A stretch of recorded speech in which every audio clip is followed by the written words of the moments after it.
With a Christmas setting that feels more like a funeral and dialogue delivered at the speed of a sedated metronome, and a masked orgy that launched 1,000 conspiracy theories, in this edition of the channel I'm looking at Stanley Kubrick's final film.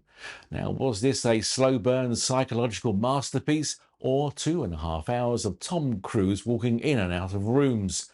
My name is Steve Hart, and in this edition of the channel, I'm looking at Eyes Wide Shut.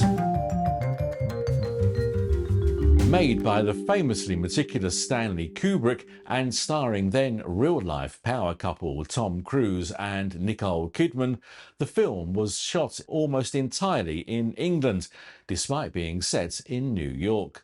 Because if Kubrick wanted Manhattan, he'd build Manhattan, which he basically did, down to the last brick on a studio backlot.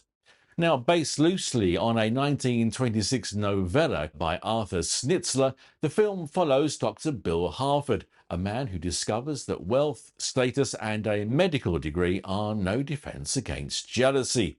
I first saw him that morning in the lobby.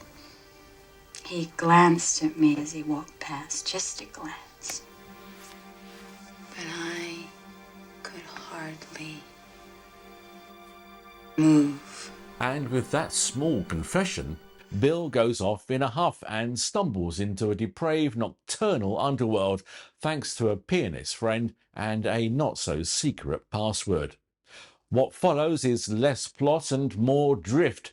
During the movie, Bill encounters a grieving daughter who confesses her love for her father's corpse, a sex worker with a dicky heart, and a secret masked ritual involving chanting, capes, and what appears to be the least spontaneous party.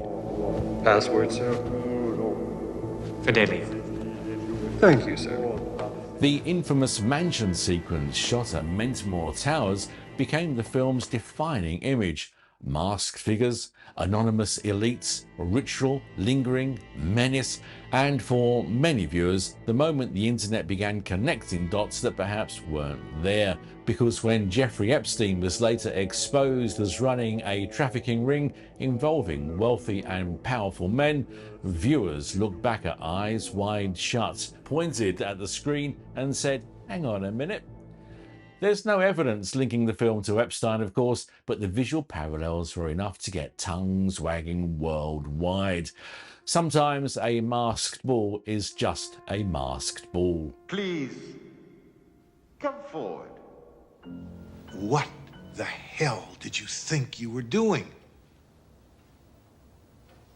I couldn't even begin to imagine how you'd even heard about it, let alone got yourself through the door. And you have to remember that Kubrick always enjoyed unsettling audiences. In A Clockwork Orange, violence was choreographed like ballet.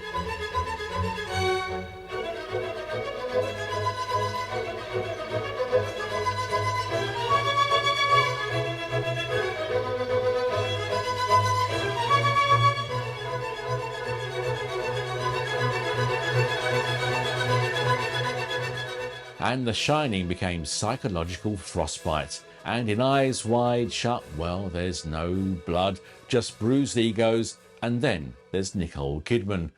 Kidman delivers the movie's most destabilizing moments sitting on a bedroom floor.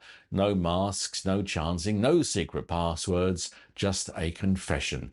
Her description of a fleeting sexual fantasy dismantles Bill's entire sense of control more than any hooded cult ever could. It's the quietest scene in the film and the most dangerous. Eyes Wide Shut took around 400 days to shoot. Most films manage it in 60. So why did Warner Brothers indulge Kubrick for so long? Well, perhaps it was payment for faking the moon landing. Well, that's what the internet says. Nevertheless, 6 days after screening his final cut for Warner Brothers, Kubrick was dead. Stanley Kubrick was widely regarded as one of the greatest and most controversial masters of cinema.